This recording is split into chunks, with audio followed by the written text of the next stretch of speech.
বৌমা শাশুড়ির এই ঝগড়ার প্রধান কারণ হচ্ছে জেনারেশন গ্যাপ, ঠিক কিনা?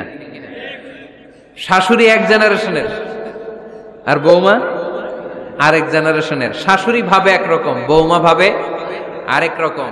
শাশুড়ি চায় বউর উপর খবরদারি করতে, বউ চায় শাশুড়ির উপর খবরদারি করতে। এই ডমিনেটিং এর কারণে কিলাকিলি আছে না নাই? আহা, এটা ঠিক না। আমার শাশুড়ি মায়েরা যারা আছেন, প্রথমে শাশুড়ি দিয়ে শুরু করি। আমার মাইকের আওয়াজ যে ঘরগুলোতে যায়, আমার শাশুড়ি মাদেরকে বলবো, বউদের উপর অত্যাচার করবেন না। ছেলেরে প্রশ্ন করে, তোর কাছে তোর বউ বড় না আমি বড়?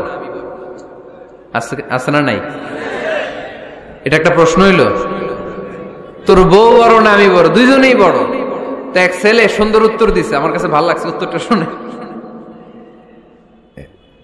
এক মা প্রশ্ন করছে, তোরে এতদিন আমি লালন পালন করে বড় করলাম, জীবন যৌবন তোর জন্য শেষ করলাম, আজকে বউ পাইয়া বউ তোর আপন হয়ে গেল? এবার ছেলে উত্তর দিছে, মা, আমার মুখ থেকে মা ডাক শোনার জন্য তুমি কি কষ্টটাই না করছো জীবনে। 10 মাস আমারে পেটে ধারণ করলা, খাইতে পারো নাই, বমি করছো, খালি ওষুধ খাইছো, তোমার পেট কেটে আমারে বের করা হয়েছে, 2 বছর আমারে দুধ খাওয়াইছো, পেশাব পায়খানা পরিষ্কার করেছো। বয়স যখন 3-4 তখন তোমার আমি মা ডাকছি, এই মা ডাকটা শোনার জন্য তুমি এত কষ্ট করছো। আর আরেকবারের মাইয়া এই ঘরে আইসাই তোমার মা ডাকা শুরু করছে। যেই মেয়েটা তোমারে মা ডাকে সে আমার আপন হবে না কেন মা? ঠিক কিনা?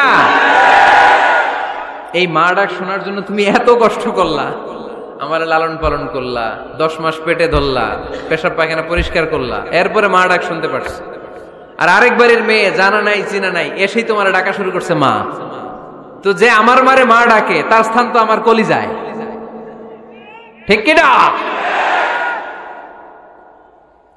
শাশুড়ি আম্মারা যারা আছেন, প্লিজ বৌমাদেরকে কষ্ট দিয়েন না।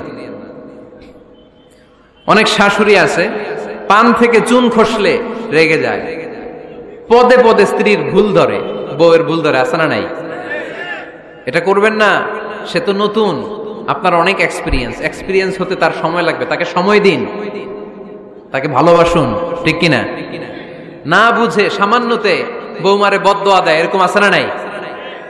কিন্তু বুঝতে চায় না, বৌমারে যদি বদদোয়া দেয় তাহলে তার নিজ ছেলের পরিবারের ক্ষতি।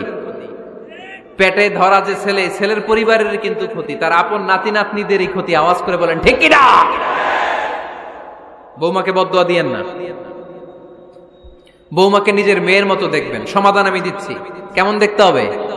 নিজের মেয়ের মতো। নিজের মেয়ে সকালে ঘুম থেকে ওঠে 11টা, ওইটা সমস্যা নাই।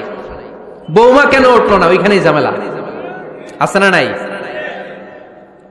মেহেরবানি করে আপনার বৌমাকে আপনার নিজের মেয়ের মতো দেখেন। নিজের মেয়েরে যেমনি আদর করেন তাকেও অমনি আদর করেন।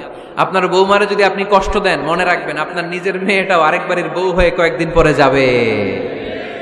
আপনি যা যা করবেন আপনার মেয়েকেও তারা ওই রকম কষ্ট দিয়ে বাড়িতে ফিরিয়ে দিবে। চিল্লায় বলেন ঠিক কিনা? খবরদার, টিট ফর ট্যাট।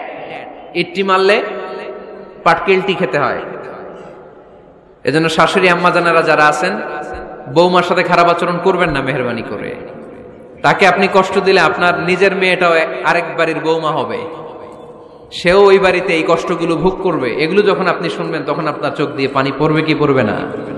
পড়বে। এবার আসেন বৌমার কথা বলি। বৌমা যারা আছেন মেহেরবানি করে, বৌমা যারা আছেন মেহেরবানি করে আপনার শাশুড়ি আম্মাকে নিজের মায়ের জায়গায় রাখবেন। আপনার বাড়ি ছেড়ে নতুন বাড়িতে আসছেন, তো এটাই তো আপনার বাড়ি। আপনার মা রেখে দিয়ে নতুন মা পাইছেন, এটাই তো আপনার মা। তো ওনাকে মায়ের জায়গায় বসাতে আপনার সমস্যাটা কোথায়? বৌমারা খেয়াল রাখবেন, আপনি আপনার শাশুড়ির সাথে যে আচরণটা করতেছেন, আপনার শেষ বয়সে আপনার ছেলের বিয়ে দেওয়ার পরে যে বৌমাটা আসবে, ওই আচরণই আপনাকে ফিরিয়ে দিবে। The nature has its own return. প্রকৃতির একটা মাইর আছে, এটা শেষ মাইর, এটা শেষ খেলা। প্রকৃতির খেলা বড় খেলা। আপনি আপনার শাশুড়ির সাথে যে আচরণ করবেন, আপনার শেষ বয়সে আপনি একদিন শাশুড়ি হবেন, এটা মাথায় রাখবেন। ওই আচরণই আপনি ফিরে পাবেন। আওয়াজ করে বলতে হবে ঠিক কিনা?